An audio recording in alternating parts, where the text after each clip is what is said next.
Hey City Kids team, it's Phil Ambergy, and I am so excited to be here with you today. I have a big exciting announcement that I want to share with you all at the end of this video. But I did want to take a couple minutes before that to kind of go over some key pieces of training that I think we all should know and be on the same page with. So I want to do these types of training more regularly. So be on the lookout. About once a month, we're going to start to roll these out. And there's always the chance to win a gift card. So we're going to be giving away 2 Starbucks gift cards for 2 lucky winners that watch this video and then answer a few questions in the email that will be along with the link to it. So we're going to get rolling. And again, at the end of this video, we will talk about the one big announcement that we have. And I am just so excited to share that with you. The first thing I wanted to cover is arrival and departure time. So shifts that you serve within each service. So if you're an adult leader and you are serving at the 9 o'clock service, we ask that you're here no later than 8:15 so that you have time to set your rooms up, to look over curriculum, whatever you may need to look at with that, to make sure that you've coordinated with your team on responsibilities for the day. And then you would serve up until 10:30. So 11 o'clock team, that means you need to be in your room by 10:30, unless Chris goes really long, and that way you can relieve that team. So make sure if they're still in there, once you feel comfortable with the number of volunteers you have in there for that next service, make sure you make any of the 9 o'clock leaders leave, get them out of there, okay? And then 11 o'clock service, you will serve until approximately 12:45. So when Chris is finished, make sure everything's torn down, make sure obviously the kids are out of the room, and then once you're torn down and cleaned up, you're good to go, all right?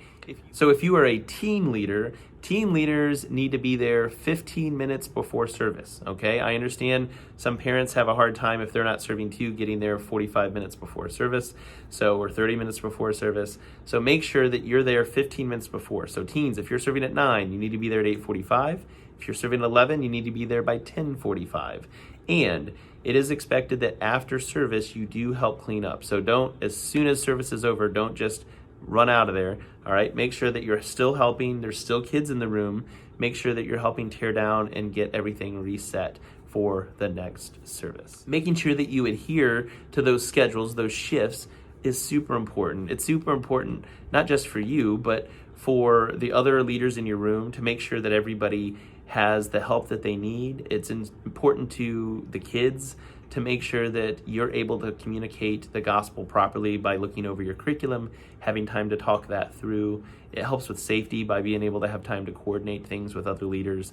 And it helps families to be able to drop off on time and there not to be chaos when they come and go. So just make sure you try your very best. I know there's one-offs on these things, but try your very best to hold that schedule. It is really important, and we want to make sure that we're doing what we do as best as possible. So the next thing I wanted to talk about is room safety, specifically with baby gates and doors. So let's start with infant. With the infant room, there's really not much of a need to worry too much about this. You have the baby gate that's permanently in place, and there's not really a lot of worry about a child trying to escape or get that gate open. Even some of the adults struggle with that. And so that door can stay open or closed. It's completely up to you on that.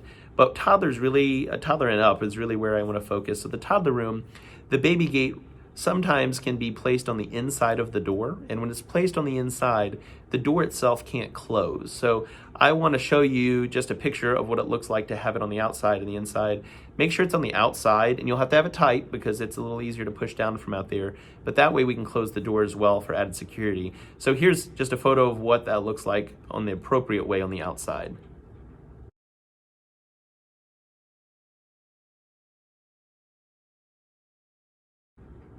Okay, and so make sure it's on the outside, make sure it's tight, make sure that door's closed. I would say once you hear worship start, go ahead and keep that door closed the majority of the service up until parents come. That way, if there is a child that does try to get out, it is one more level of security. And I know that some of those toddlers are amazingly talented at being able to open a baby gate. So if we can hear the door open and see the door open, at least that's one more thing, one more hurdle to overcome before a child can get out into the open there in the lobby. So make sure that door's closed. Pre-K, I know right now we typically don't close the door and we have the fake wall in place. I would recommend keeping that door closed at all times. Make sure it's unlocked. If it's not, find me, find one of our facility staff, and we can get that unlocked for you. But I would leave that closed at all times. I know we really haven't had much of an issue down there, but it could happen. And I think having that door closed would help with one more level of security again to keep them from running. And then K through second and third through fifth, I would say, kind of like with toddler, I would keep that door closed during the service. So 11:05, 9:05, close that door and just leave it closed until parents come.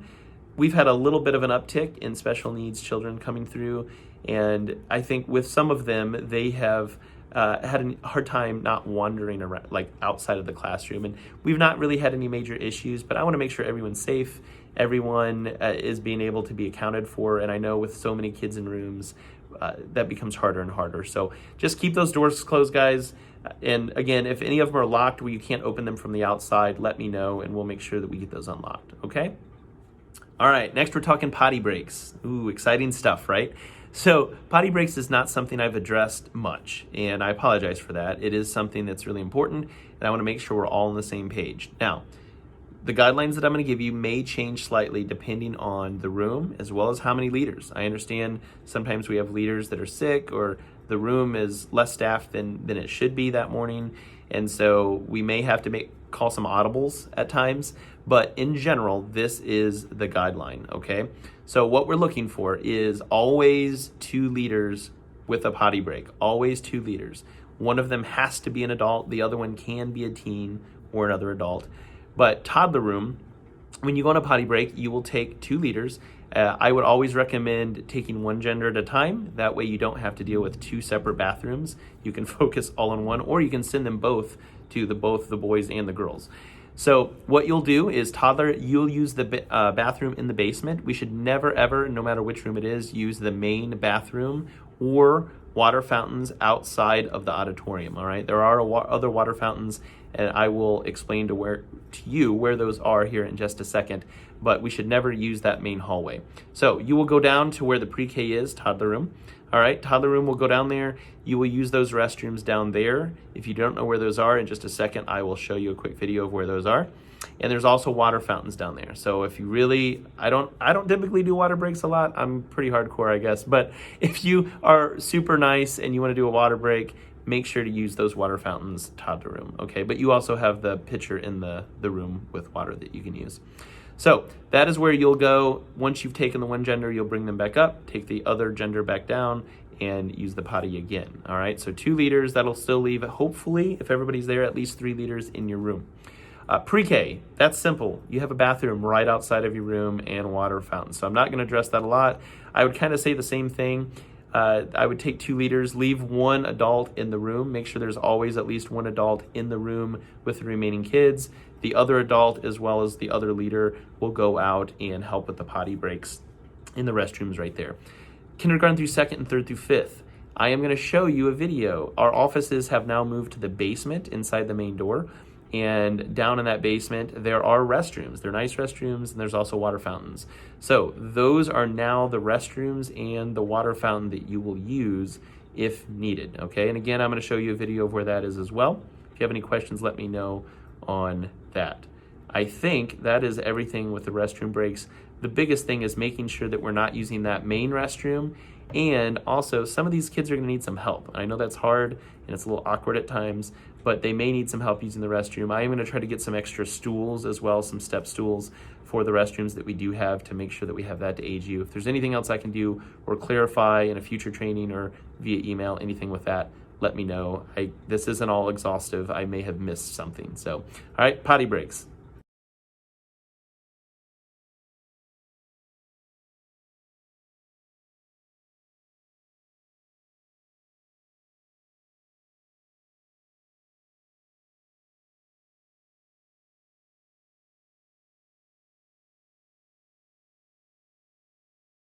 All right, finally, the big announcement. This is really exciting. Maybe you're not excited about this as much as I am, but I'm super excited. Our ministry continues to grow. We are now seeing about 150 to 160 kids. If you count the ones that are there for both services, I mean, we're looking closer to 170 plus, which is amazing. That's so many kids. It's a lot of stress on the rooms. I know some of your rooms, if not all of them, can be very stressful at times, very chaotic.